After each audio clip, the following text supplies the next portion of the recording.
हे नमस्ते family, hope you all people are doing great. तो ये वीडियो ना फाइनल कैस्ट के बारे में, आपकी डेफरमेंट के बारे में। मैंने तो ये सब पहले भी क्लियर किया है, मैं सोचा हूँ एक बार फाइनल कर देता हूँ आपको कि क्या साइंस हैं कि आपको डेफरमेंट हो सकता है यूनिवर्सिटी का मोस्ट प्रोबेबली। और दूसरा कि यूनिवर्सिटी डेफर क्यों करती है, एक्चुअल रीज़न क्या है डेफरमेंट के पीछे। तो पहले बात करते हैं कि science you will get and deferment from the university. तो उसके बारे में बात करता हूँ कि जैसे कि फॉर एग्जांपल आपका डेट ऑफ एनरोलमेंट, जहाँ आपका इनटेक की जो भी डेट बताई हुई है वो स्टार्ट होने वाली है, और एक हफ्ता जब 10 दिन सिर्फ रह गए हैं और आपका कैश अभी तक आपको इशू नहीं हुआ है, तो उसमें मोस्ट प्रोबेबली मेरे हिसाब से 90% ऑफ चांस है कि आप डेफरमेंट हो जाओगे यूनिवर्सिटी के थ्रू, यूनिवर्सिटी की तरफ से। और दूसरी चीज़ ये है कि इसी में अगर मैं ऐड ऑन करूँ तो देखो कि अगर यूनिवर्सिटी ने आपको 10 दिन पहले भी कैश नहीं दिया, तो अगर नॉर्मल हिसाब से भी देखा जाए, अब कब आप वीज़ा के लिए एप्लीकेशन फिल आउट करोगे, कब आप अपॉइंटमेंट लोगे, कब आप बायोमेट्रिक्स लोगे, तो उसमें चांसेस है कि बहुत कम चांसेस रह जाते हैं कि आपको कैश इशू होगा। क्योंकि होता है, मैक्सिमम आधे स्टूडेंट्स ऐसे भी हैं कि जिनको डेट ऑफ एनरोलमेंट के बाद में भी होता है, बट मेजोरिटी ऑफ चांसेस हैं कि आपको डेफरमेंट हो सकता है। और अगर ये केस आपको लग रहा है कि आपके साथ है ना, तो इसमें दो चीज़ें हो सकती हैं। मैं बार बार यही बोल रहा हूँ कि यूनिवर्सिटी को कांटेक्ट करने की कोशिश करूँ इस चीज़ में। अगर आपको वो एक मेल का रिप्लाई नहीं दे रही हैं, आप दूसरा मेल करो उनको, तीसरा मेल करो, हर अल्टरनेट डेज में करो, और ट्राई कॉल करने की भी उनको ट्राई करो।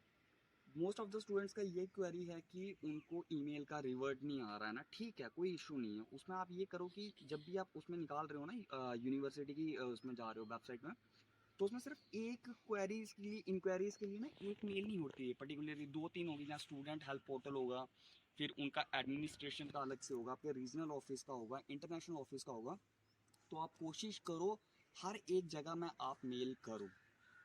वो भी चांसेस हैं कि क्योंकि अगर आपको एक जगह से नहीं आती है, दूसरी जगह से आपको मेल का रिवर्ट आ जाएगा, तो चांसेस काफ़ी ज़्यादा हैं कि आपको पता चल जाएगा कि आप डेफरमेंट होंगे कि नहीं होंगे। अब मैं दूसरी बात करूं तो यूनिवर्सिटीज़ डेफरमेंट क्यों करती हैं, और ये चीज़ ना काफ़ी ध्यान से सुनना, इसमें समझने वाली बात है, क्योंकि मुझे नहीं लगता इसके बाद आपका कोई भी डाउट रहेगा, क्योंकि ये चीज़ें मैंने पहले भी क्लियर की हैं। और मैं ये वीडियो इसलिए बना रहा हूँ क्योंकि देखो यार, मैं हर दिन ना कैश के ऊपर मैं हज़ारों वीडियो बना सकता हूँ, ठीक है, 10 वीडियो बना दूंगा, 20 वीडियो बना दूंगा, हर दिन की 2 वीडियो बना दूंगा कैश लेटर के ऊपर। अब आएगा आपका, अब आएगा, आएगा कि नहीं आएगा। उस चीज़ से पता क्या होगा, आधे तो आपके मोटिवेट होते हैं, वो सिर्फ आपको ना एक की सिंपैथी देने वाली बात होगी, आपके मन को वो तसल्ली देने वाली बात होगी कि हाँ यार हमारा आ भी जाएगा। बट हमने ना गलती क्या करते हैं कि हम रियलिटी फेस नहीं करते हैं कि क्या चल रहा है और क्यों यूनिवर्सिटीज़ डेफर करती हैं।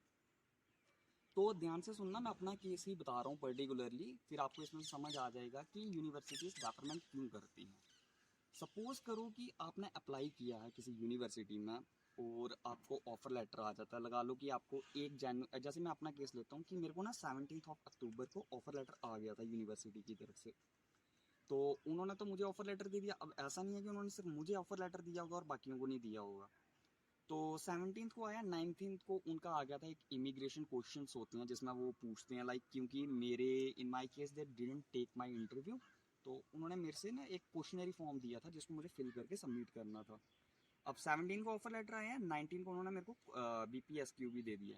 तो मेरा इनटेक था जैन इनटेक, कि अगर अक्टूबर 17, नवंबर 17, दिसंबर, मतलब 3 महीने उन्होंने मेरे को दिया था टाइम पीरियड, ठीक है। उसमें क्या है कि मैंने जो अपनी इनिशियल डिपॉजिट करवाया था, जबकि मैंने उनसे डेडलाइन पूछी, डेडलाइन तो काफ़ी लंबी थी उनकी, मैंने उनसे पहले करवा दिया था। मैंने 27 अक्टूबर को अपना इनिशियल डिपॉजिट सबमिट करवा दिया था, अपनी सीट कंफर्म करने के लिए। तो जब मैंने इनिशियल डिपॉजिट करवाया, उसके बाद मेरे को ये था कि हाँ यार, सब कुछ टाइम से पहले ही हो रहा है, क्योंकि मैं हर एक चीज़ टाइम से, डेडलाइन से पहले कर रहा था। फिर जब बारी आती है इनिशियल डिपॉजिट होने के बाद, जब उनकी कंडीशंस आती हैं, कंडीशंस का क्या है कि ट्यूबरक्लोसिस टेस्ट है, वो आपका 1 या 2 दिन में हो जाता है, अगर आप मतलब मोर देन वन लेबोरेटरी में जहाँ उनसे कंसल्ट करो, क्योंकि आधों की वेटिंग पीरियड काफ़ी ज़्यादा होता है अपॉइंटमेंट के लिए जब आप टेस्ट के लिए जाते हैं। चलो वो भी लगा लो कि आपका 1 दिन में हो जाएगा। बट मेरा क्या हुआ था कि मैंने BPSQ जो फॉर्म था उनको नवंबर 7 में, 27 अक्टूबर को मैंने उनको पेमेंट कर दी थी initial deposit. First week of November में मैंने उनको BPSQ भी दे दिया था, और उसका मुझे रिस्पॉन्स भी आ गया था कि ठीक है, you are good to go. बाकी कंडीशंस मेट करनी थी। अब नवंबर 19 को मेरी ट्यूबरक्लोसिस रिपोर्ट भी हो गई थी और जो मेरे 28 डेज के फंड थे वो भी 19 ऑफ नवंबर में मेरे हो गए थे।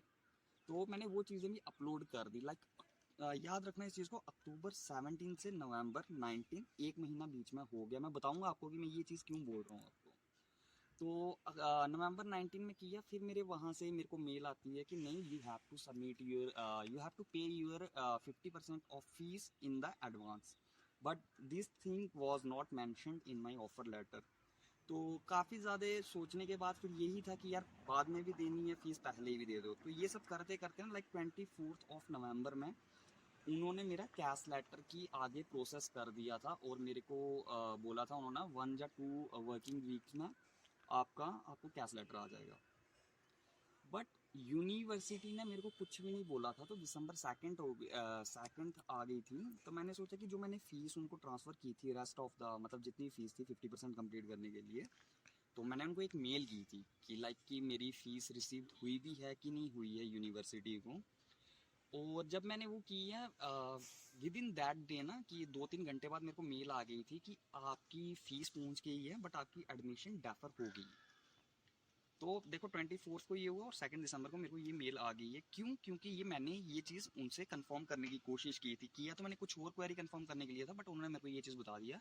और उसमें ये चीज़ बताई थी, we can consider you for the April intake, या वी मे, शायद वी कैन नहीं, वी मे। तो जब ये चीज़ हुई तो उस टाइम तो रात हो गई थी। फिर मैंने दूसरे दिन अपनी जो रीजनल ऑफिस है साउथ एशिया का, अपना इंडिया का, तो मैंने इनको कांटेक्ट किया था।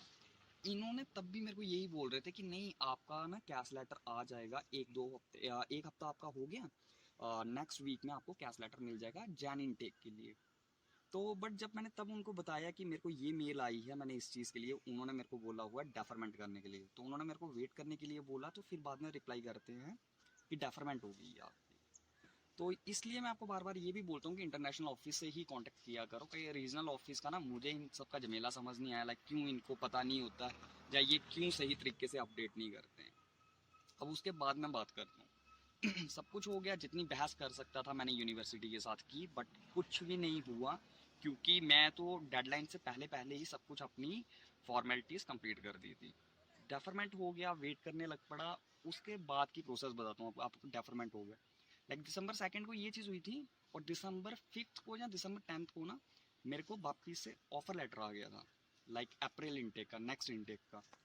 अब 5 का मेरे को तो तब भी यही बोला था कि इंडिया ऑफिस ने कि आपको डायरेक्ट कैश आएगा। मेरे को इसके लिए कुछ भी नहीं बोला था। तो दिसंबर 10 को मेरे को ऑफर लेटर आया। फिर मैंने उनको कांटेक्ट किया कि आप तो डायरेक्ट कैश के लिए बोल रहे थे, कि क्या फॉर्मेलिटीज़ वगैरह हैं, तो ये क्यों आ रहा है ना मेरे को। आपने तो बोला कि कैश आ जाएगा, और वो भी उसमें भी यही बोल रहे थे कि आपको नेक्स्ट वीक में ही आपको कैश आ जाएगा अप्रैल इनटेक का। तो बट जब मैंने इंटरनेशनल ऑफिस में कंफर्म किया तो उन्होंने ये बोला था कि नहीं, आपका अब we are now processing with the Jan intake and after that we will let you know. तो फिर मैंने डिसाइड किया कि ठीक है, इंटरनेशनल ऑफिस पे ही ट्रस्ट करना चाहिए और उन्हीं को मतलब देखना चाहिए किसी भी क्वेरी के लिए ना। तो जब मैंने उनको कांटेक्ट किया मेरा ऑफर लेटर आने के बाद, तो उन्होंने यही बोल दिया था मेरे को कि we will look forward to it after January, like after the universities will reopen, क्योंकि वो न्यू ईयर वगैरह वगैरह का था सब कुछ। फिर उसके बाद मैंने एक बार रीजनल ऑफिस में भी कॉल किया, तो उन्होंने बोला था मेरे को कि आपका जहाँ तो 25 दिसंबर से पहले पहले कैश लेटर आ जाएगा, जहाँ आपका जैन फर्स्ट वीक में आ जाएगा। और ये चीज़ उन्होंने मेरे को बोली थी। बट जो इंटरनेशनल ऑफिस बोल रहा था, उन्होंने तो यही बोला था कि जब यूनी री ओपन होगी तो तब आएगा। दिसंबर 5 हो गया, यूनिवर्सिटीज़ में हॉलीडेज़ हो गए, सब कुछ हो गया। फिर मेरी जो यूनिवर्सिटी थी, यूनिवर्सिटी ऑफ सनडरलैंड, ये रीओपन हुई थी 4 जैन को। बट बाय लक, और क्योंकि मैंने मेल से इतनी ज़्यादा की थी, जहाँ कुछ भी कह लो ना, मेरे को जैन 5 को मैंने सिर्फ अपडेट डाली थी कि मेरा ऑफर लेटर कब आएगा, ईमेल की थी उनको मैंने। और मेरे को ना लेट नाइट, लाइक उनकी तो मॉर्निंग होगी, मेरे को जैन 5 को कैश लेटर मेरा आ गया था। तो उसके बाद की बायोमेट्रिक की प्रोसेस है। अब 2-3 चीज़ें मैं आपको ध्यान में ये चीज़ बताने लगा हूँ। ये चीज़ समझना, मुझे पता है वीडियो थोड़ी लंबी हो रही है। कि देखो यार, यूनिवर्सिटी ना सपोज करो अगर उनके पास ना 50 स्टूडेंट्स की सीट है, तो वो सिर्फ 50 स्टूडेंट्स को ही कंसीडर नहीं करेगी ना। ऐसा नहीं होगा ना कि वो 50 के 50 को ही सिर्फ ऑफर लेटर देगी ताकि वो सारे आएंगे, क्योंकि ऐसा नहीं है। हम में से कितने होते हैं जो मल्टीपल यूनिवर्सिटीज़ में अप्लाई करके रखते हैं। ठीक है, उसमें से आधे बच्चे नहीं आए तो यूनिवर्सिटी की सीट तो खराब हो जाएगी। तो वो क्या करते हैं, अगर 50 स्टूडेंट्स हैं, आई गेस कि मोर देन 150 स्टूडेंट्स को वो ऑफर लेटर देते हैं। और उन ऑफर लेटर का क्या होता है कि जैसे मैंने एक एक महीने का डिले किया था, तो उस ऑफर लेटर में जैसे 17 में दिया है, अगर मैंने वही अपने फंड्स पहले कंप्लीट कर दिए होते, बीपीएस क्यू वगैरह जो भी उन्होंने 19 को मेरे को बीपीएस क्यू दिया था, मैं क्लियर कर देता, तो 25, 26, 27 तक मेरी सारी फॉर्मेलिटीज़ कंप्लीट हो चुकी होनी थी, जितनी भी कंडीशन थी उनकी, चाहे वो फाइनेंशियल एविडेंस हो, चाहे वो ट्यूबरक्लोसिस टेस्ट हो, सब कुछ करके। उस केस में उन्होंने मेरे को दिसंबर में, शायद से दिसंबर में नहीं, नवंबर में ही उन्होंने मेरे को कैश लेटर दे देना था। तो इस चीज़ में बस इस चीज़ से एक चीज़ याद रखना कि जब भी आप माइंडसेट बनाते हो ना कि मुझे अब्रॉड जाना है, जब कुछ भी जहाँ आप एजेंट से बात करते हो, एप्लीकेशन बाद में सबमिट करना यूनिवर्सिटीज़ में, उससे पहले ही आप अपने फंड्स अरेंज करना स्टार्ट कर देना 28 डेज़ के, ताकि जब आपका ऑफर लेटर आए आपके फंड्स की जो 28 डेज़ की वो कंप्लीट होगी। क्योंकि most of the must important चीज़ यही है, फाइनेंशियल एविडेंस। और उसके बाद क्या है कि ट्यूबरक्लोसिस तो ये तो आपका हफ्ते में भी हो जाएगा, बाकी जितनी फॉर्मेलिटीज़ हैं वो हो जाती है, ताकि जैसे आपको यूनिवर्सिटी आपका ऑफर लेटर दें, आप रेडी हों अपनी प्रोसेस स्टार्ट करने में। और जितनी जल्दी आप प्रोसेस स्टार्ट करोगे कि आपका हायर चांसेस होगा कि आपको कैश लेटर सबसे पहले मिल जाएगा। तो आई होप कि इस चीज़ को आप समझे हों कि यूनिवर्सिटी क्यों डेफर करती है, और मैंने अपनी पर्सनली एग्जांपल दी थी कि आप क्या क्या चीज़ कर सकते हो जब आपकी डेवलपमेंट होती है। और यही चीज़ है, इस चीज़ में समझने की कोशिश करना है इस वीडियो, क्योंकि ये मेरी लास्ट वीडियो है कैश के रिलेटेड, की डेवलपमेंट के रिलेटेड या जो भी है। तो यही था गाइस इस वीडियो में। अगर कुछ भी आपको क्वेरी हो तो आप कमेंट कर सकते हो। Alright guys, signing off.